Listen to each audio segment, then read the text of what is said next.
Welcome into the fifth quarter, everybody. Chris Burkhardt here with you. Well, that certainly was a game, wasn't it? We'll give that to them. They can't deny that one.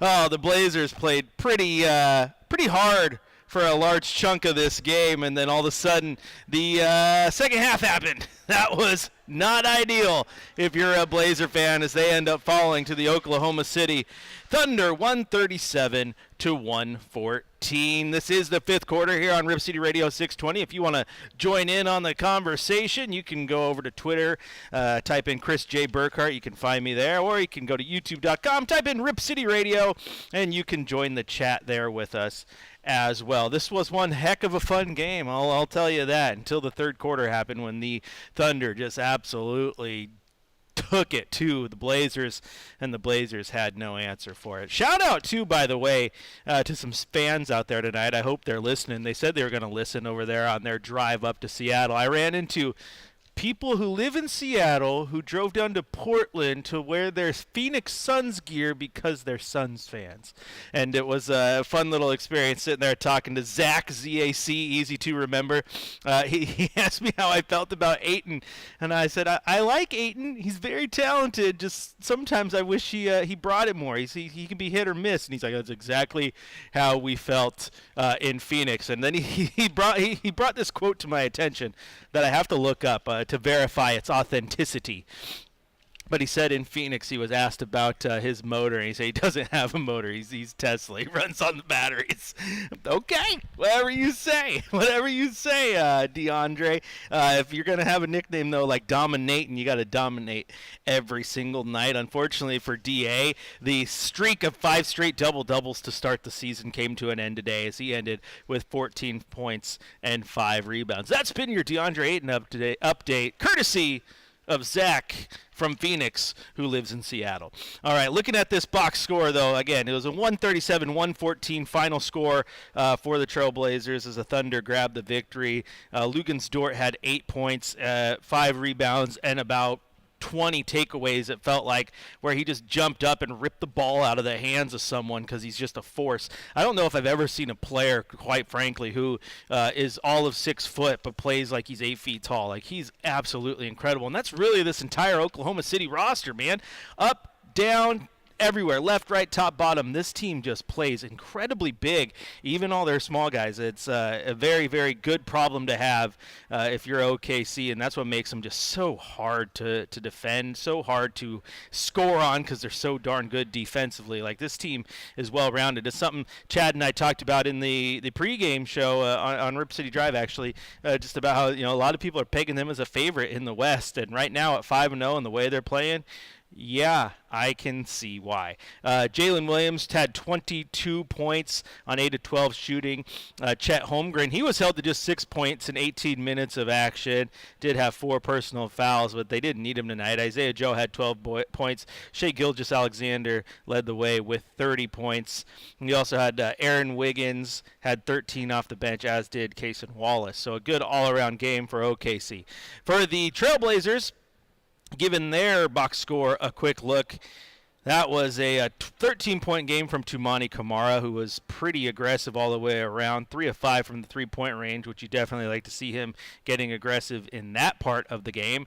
Jeremy Grant had 17 points, 14 points, like we said, for DeAndre Ayton, 11 points for Denny Avdia, 9 points from Anthony Simons, who had a scare late in that game, came down awkward on his arm. I couldn't tell if it was wrist, forearm, or elbow, but he was definitely laboring as he subbed out of the game. Coach Billups did say post-game they didn't think it was anything too serious, but he'll get checked out tonight, and they'll move forward with any injury precautions. It would be, at this point, kind of surprising if he played tomorrow because it didn't look very good.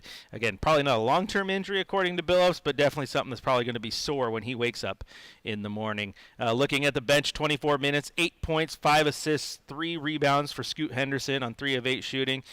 Donovan Clingan had just 12 minutes, 3 points, 7 rebounds. There's the number I'm looking for. 1 block shot in this one. We'll talk about him a little bit later.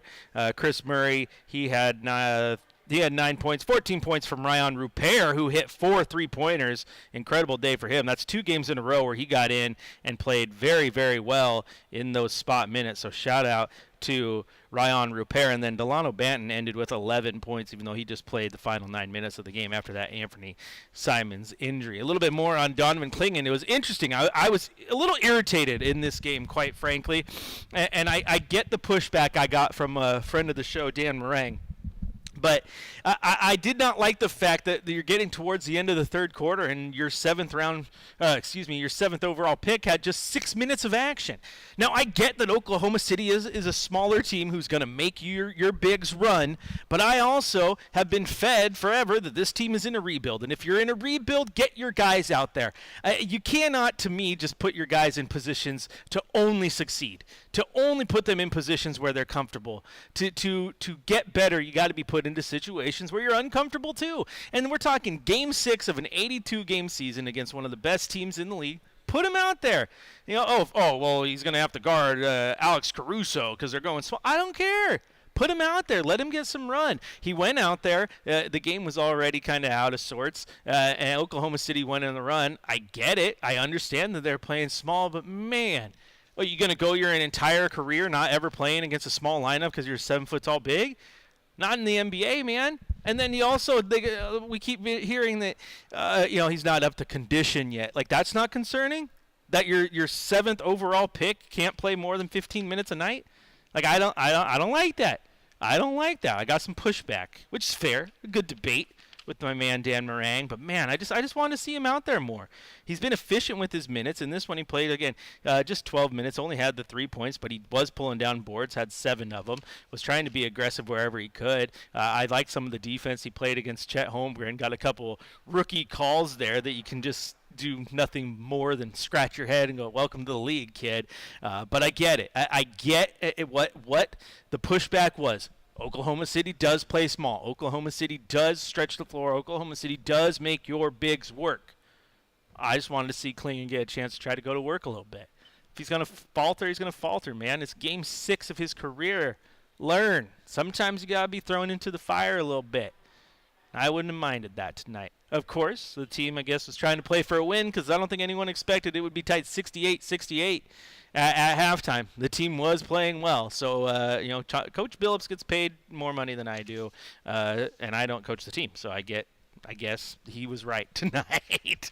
But I don't think it's completely wrong to be like, why isn't he getting some more run? I want to see that. I can't keep doing 13 minutes a night for the 7th overall pick. Like, he's got to get out there. He's got to. If the conditioning's an issue, then man, if I'm Donovan Clingan, anytime I'm not on the court, I'm on the treadmill, man. I am working on my cardio. You can't just say you want to run a marathon and then never practice for it and then wonder why you're winded 1 mile in. You got to run. You got to practice. You got to get that cardio up. I want to see it. If you want to join in on the conversation, 503-248-0620 is that telephone number. You can also go to youtube.com. Type in Rip City Radio. You can join the chat with us there on YouTube. You can also tweet at me at Chris J. Burkhardt, where I expect Zach to be listening and tweet at me the pictures that I took. I stole his phone to go take a picture on the court for him because I'm a man of the people. All right, we're going to take a quick break here on the 5th quarter. When we come back, we're going to head to the coach's corner. Hear what Coach Billups had to say following this 137-114 loss to the Thunder with a quick turnaround as the Blazers go down to Phoenix to take on the Suns tomorrow night. Chris Burkhardt here with you on your home of the Blazers, Rip City Radio 620.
Shout out to the YouTube chat as I'm looking in during the commercial break there and realizing that, they're agreeing with me, which I like to see. Chris says, I was wondering with Chet out, feed Klingon. Why the heck not? And again, I get that putting him in this game against that very small, very quick Oklahoma City team might have put him in a spot to not succeed, if you will, because he's going to get beat up in those situations. But you got to get used to him. You cannot protect him at all costs because you're afraid that he's going to get exposed or he can't go guard the 3-point line. It's 2024 in the NBA. Your centers have to go out there. Okay, DeAndre Ayton. How much time did DeAndre Ayton spend at the 3-point line tonight defensively? Most of it. Right? And I get Donovan Klingon is the best right there at the rim, but you're going to have to learn to get out there sometimes too. You build the team around him so maybe he can spend more time in the paint eventually, but man, I just don't see the problem. Like I can't feed the two stories at one time, right? Whoa, we're in development, but also, I couldn't play him because we're trying to win this game. Are you trying to win a game? Are you trying to develop? Pick one, okay? And so, again, if we're feeding this development is what this year is about, then develop your big. That's what I want to see. Maybe the chat agrees with me. Talking to the media up there, I'm in the minority definitely, but man, I like the minutes Donovan Klingon plays. I want to see him out there. I like watching him make mistakes because I like watching him get irritated with himself, and you can see the wheels churning because he's trying to learn from that mistake to get better. I like that. That's just me, okay? Especially in the third quarter when the wheels fell off. I mean, the wheels fell off quickly in the third quarter, so it wasn't like you were trying to preserve that tie game or preserve a lead or anything. But again, I would have liked to see him more. If you want to jump in on the chat with Gamian Skillard, who is still a top-tier YouTube name, Kirk, Chris, and everyone else, Phil, go to youtube.com, type in Rip City Radio 620. We'll pop right up. There'll be 3 of them that pop up because apparently long before my time here, they tried to start 2 YouTube pages and uploaded like 2 videos and then stopped. That's not how you build a YouTube page, guys. So ignore those 2 and go to the one that has the most followers. That'll be the right one. But come and join the chat there. You can also follow me on Twitter or X at Chris J. Burkhardt, where I fully expect Zach from Phoenix, who lives in Seattle, who drove down to Portland to post those pictures on Twitter eventually.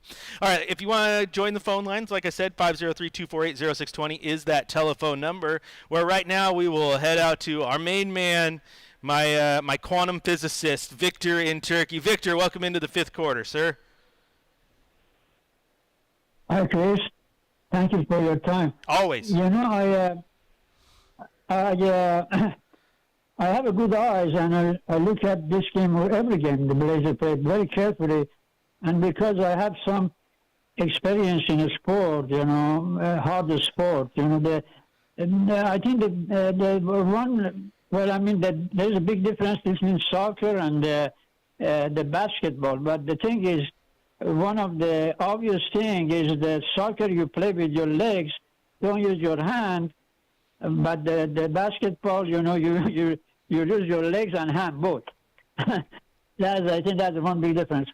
But anyways, as the coach said, the second half, the first half, Chris, they were 17 points behind, and they put the Oklahoma on their leash. They really destroyed them. I could see that. They were so nervous. I mean, I look at the coaches, Oklahoma City. He was shaking. He was going back and forth. Raise his hand to the sky. That's a psychology. And I know you said you went to the university, and even you didn't go to university, but you are a very smart guy. So what I'm saying, the psychology of the game is very important. Those guys, they were panicked when they had 17 points. They lost 17 points in the first half. They were panicked. Psychology. The Blazers put him on the leash. But what I'm saying is, the coach said in the second half, the Blazers, they lost the focus. The Chauncey said he said that the Blazers, they lost their focus. They lost their concentration or whatever.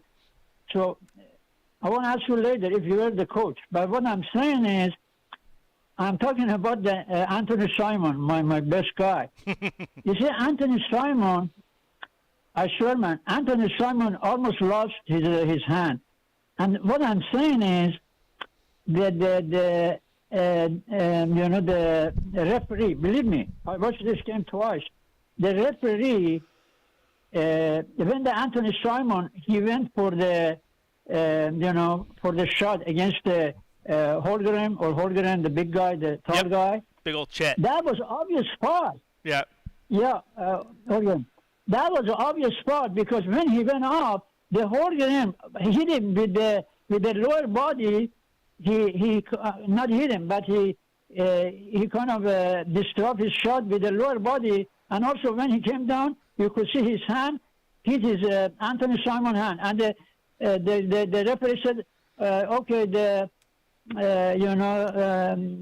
referee said the successful, what is called the coaches, the Oklahoma City, coaches is successful, and they give it.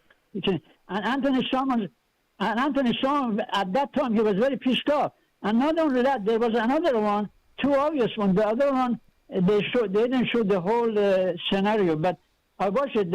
Anthony Simon, it was at the end of the half or something, and Anthony Simon was, complaining to the coaches and all of that, but nobody cared about that. So Anthony Simon, he was pissed off, and that's why he attacked when he hit his hand, when the player pissed off, he wants to do something. He wants to say, he didn't want to get, he didn't want to leave the game, without doing something. So when he went that hard to dunk the thing, and, with 6'3", he's not a tall guy. That's why he almost lost his hand.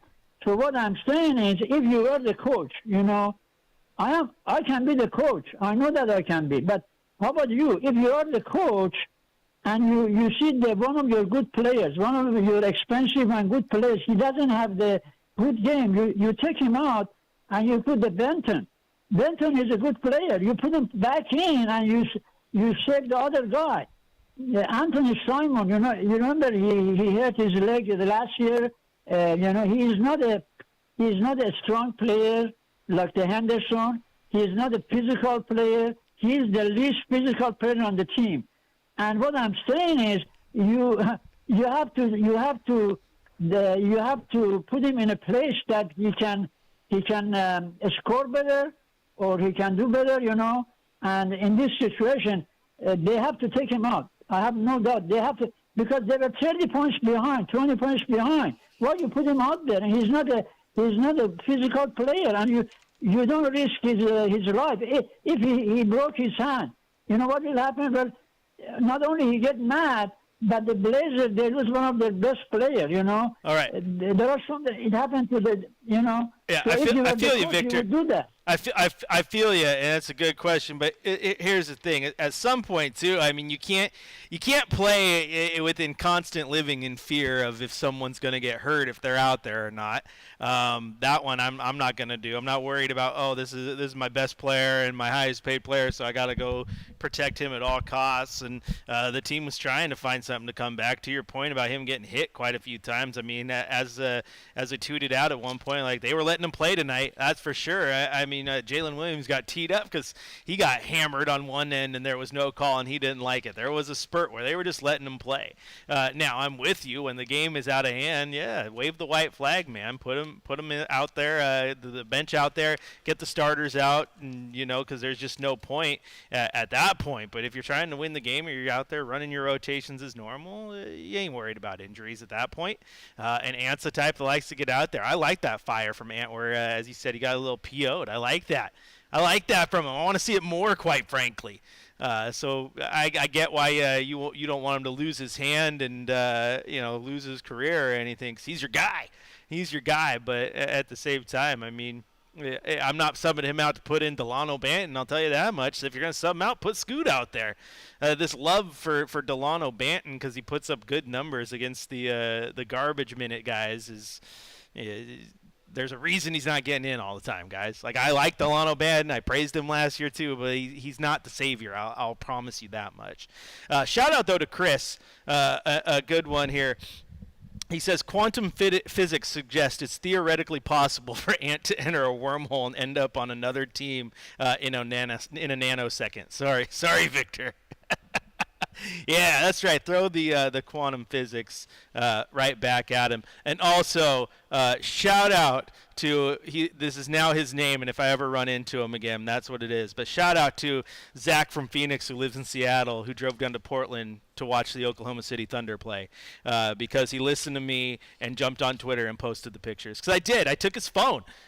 First off, Zach, it worked out in your favor tonight, but you have way too much just total faith in a complete stranger. I just walked up to this guy that I met like 3 minutes prior because he sat next to me. I was sitting in the second row. What's your name? Oh, 620 River City Radio. That's cool. What do you do? And he's got courage. He just started talking, so we were just shooting the breeze. And then I walked onto the court, and I was waiting to do our post game hit with our insider Sean Highkin.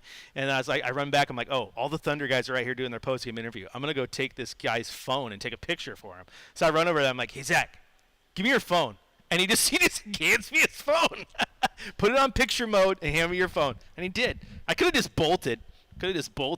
Maybe he didn't. Maybe the name I gave him wasn't even real, right? Hey, some dude named Chris Burkhardt stole my phone. We don't know who that is. That's not a real guy. But it paid off. He posted the pictures, and he better come down. He said he's not going to be there for the Phoenix game, but he's going to hit me up if he ever comes back. How do you not going to be there for the Phoenix game? That's unfortunate. I'm sure he'll be back down here. It'll probably be Zach from Phoenix, who lives in Seattle, drove down to Portland to watch the New York Knicks. It'll be something like that. We'll get it out. But shout out, Zach. I'm glad you guys had an awesome night, and I'm glad you reached out. All right, let's take a break here. When we come back, we're going to head to the Coach's Corner, hear what Coach Billups had to say following this 137-114 loss to the Oklahoma City Thunder. No hands were lost in this one. Victor doesn't have to be too upset. The only thing that was lost was the game. Chris Burkhardt here with you. The fifth quarter rolls on your home of the Blazers, Rip City Radio 620.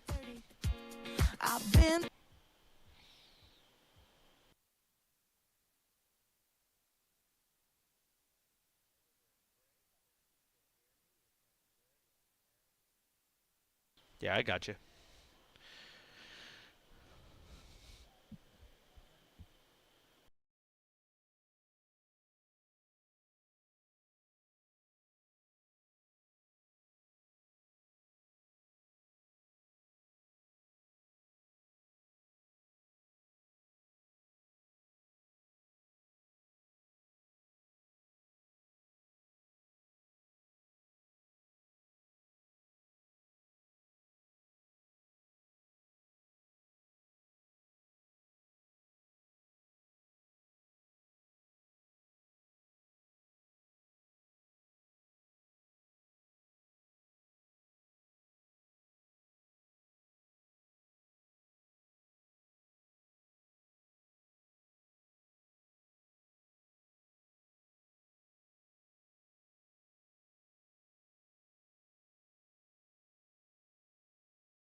Welcome back into the fifth quarter. It is now time for the Coach's Corner. Let's head down to the media room, hear what Coach Billups had to say following this 137-114 loss to the Thunder. Big-time teams like that, you can't give them that many opportunities. That's how they get away from you. So I think it was just a learning experience for us. But the biggest thing is, like I tell our guys, until we actually take this rebounding thing serious, it's going to be tough, man. It's going to be tough. I mean, we can't just play 19, 20 seconds of good defense, man, and then just not block out, To me, that's a lack of focus. I got to keep preaching it a lot better. Us as a staff, we do, but our guys got to take that serious. That's a big deal. What was it about that small lineup for them that gave you guys trouble? Well, I think it's, they do a really good job of putting their head down, putting pressure on the paint, and then every single guy you kick it to can shoot the ball. It makes it tough, So they make every team look like that. They're just that good. So it puts you in a tough spot. I mean, we're out there playing, and especially that second unit, we're playing with Donovan. That makes it tough on him having to run around and chase those shooters and brings them out of the paint. I mean, it's a good scheme when you have that type of personnel. Even that first group, though, with DA, I felt like you guys, and I don't know if you agree, but kind of chased it for a little bit. You said, we're bigger than him, let's get him the ball in the post. I feel like that was some of the issues out there. Yeah, we did. We overdid it, because we had some opportunities that we took advantage of, and then we kind of overdid it there. Turnover, But, I wasn't too mad about a few of those, Scoot. Guys were trying to make the right play.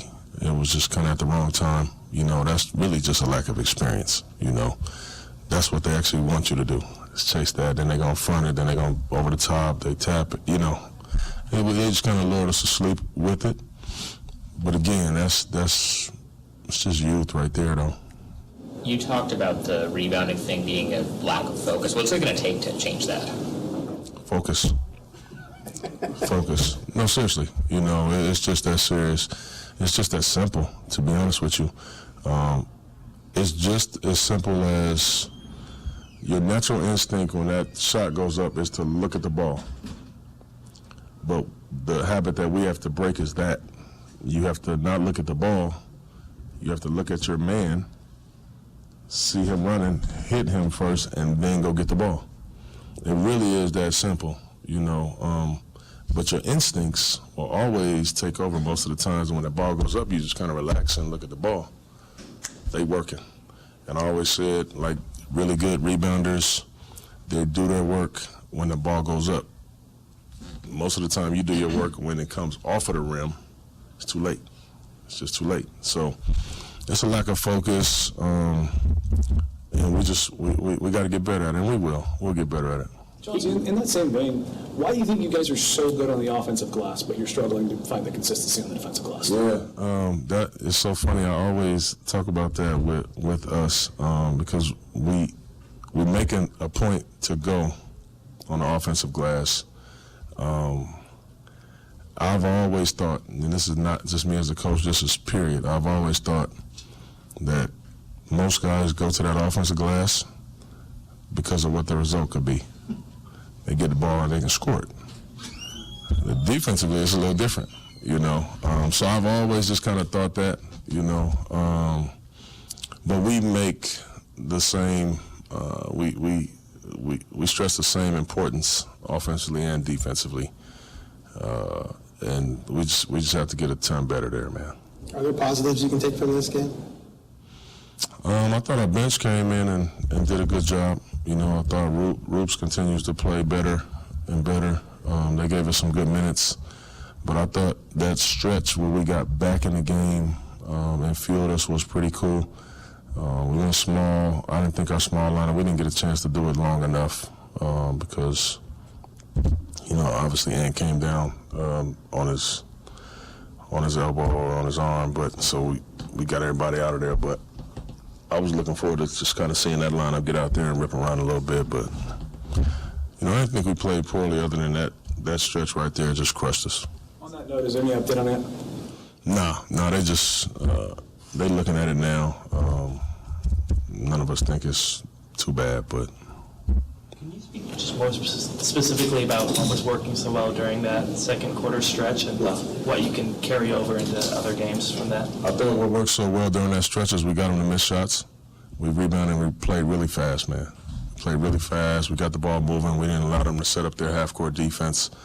And I thought the main thing that really helped the entire first half was we only had 4 turnovers at halftime against a team like that, who they want to speed you up, they want to pressure you. We talked a ton about that and just being strong with the ball. We did an excellent job of that in the first half, which allowed us to be in the game. And then, boom, the third quarter happened. They turn you over, they score very quickly, and the game's over. All right, thank you all. Thank you. Oh, is the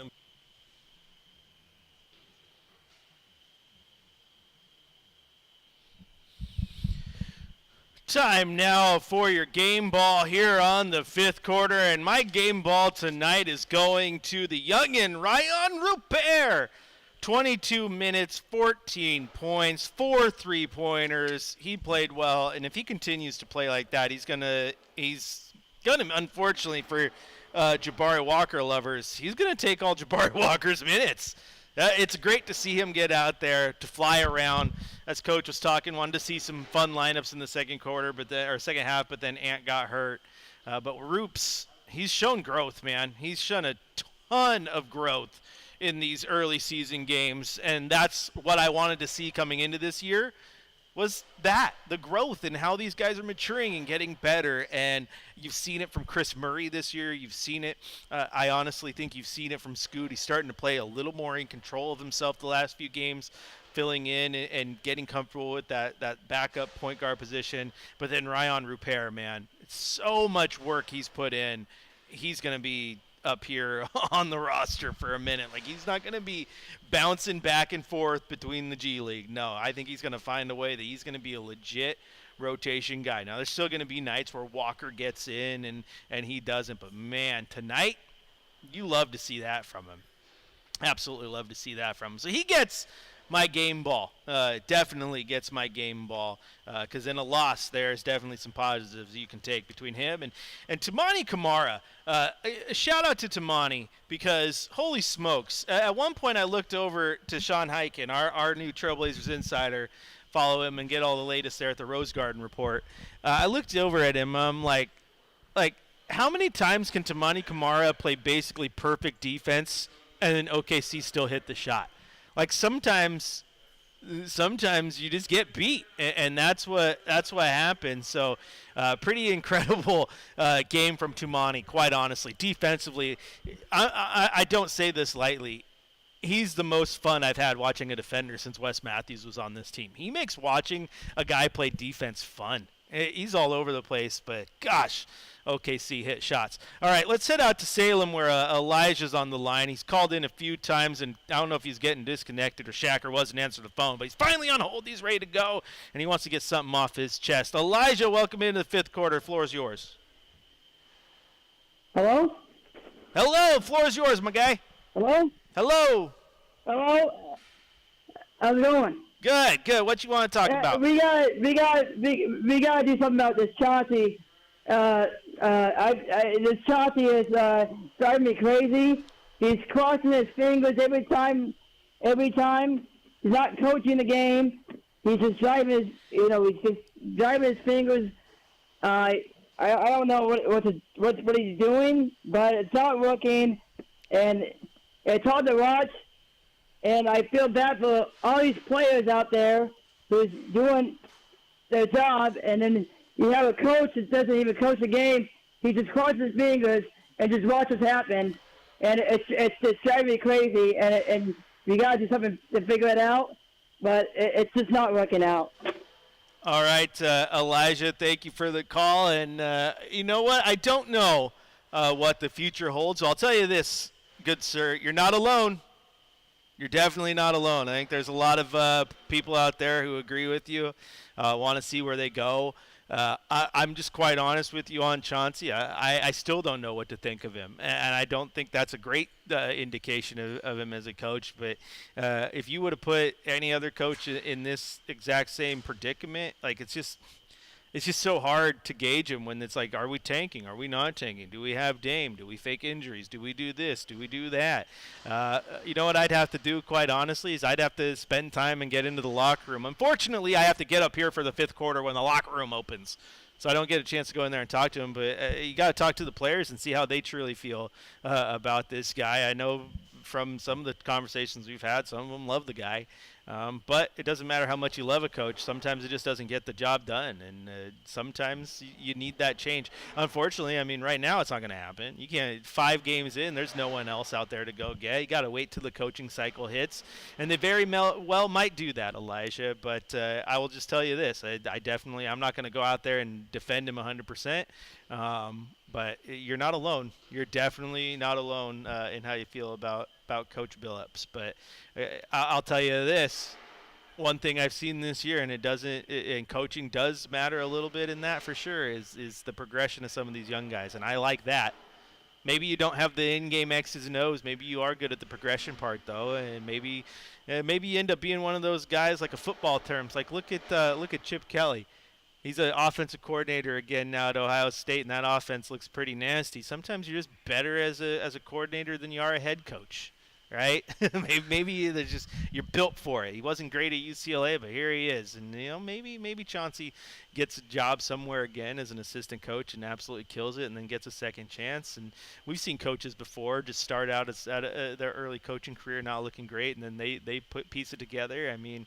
Yeah, I don't know what else to say. I'm not giving him a free pass. I'll tell you that much. There's been plenty that I don't like. There has been things about him that I like, but there's been plenty I don't like today even. Like, okay, OKC's going small, then go big, make them work. Like, make them work for it. Like, they're pounding your bigs. Put 2 of them out there for goodness sake. Oh, they're gonna whip the ball around on defense. Okay, we'll have fun when I have Ayton and Klingon down in the paint on offense, since you guys are riding their back anyway. Mix it up a little bit. I'm down there with you. Han in King City finally chimes in. Rupir is good. He surprised me how much he's improved this year. He's been phenomenal, Han. He's been one of my favorite players to watch out there. He's been very, very good. All right, that's going to do it for the 5th quarter, though, because we got to go to bed and do this all again tomorrow. There's a game tomorrow, guys. I don't know if you knew that. Tomorrow we got Blazers, Suns, 7 p.m. tip right here on your home of the Blazers, Rip City Radio. So do some quick math. That means 5 o'clock right here, Rip City Radio 620. I will have Blazers game day for you. And then at 6 o'clock, the boss man, Chad Dewing, will have the Blazers pregame show on the Blazers Audio Network. Tip-off at 7 with Travis Demers on the call, and then right after it, as always, come right back here to the 5th quarter. Shout out to everyone in the YouTube chat, and a big shout out to my new friend who's probably not listening anymore. He probably turned me off after I gave him his shout out, but Zach from Phoenix, who lives in Seattle, who drove to Portland to watch Oklahoma City. You are the man. I'm glad that we were able to make your night tonight. Keep listening to Rip City Radio, my friend. Blazer fans, we'll talk to you on the next one. You have a good night.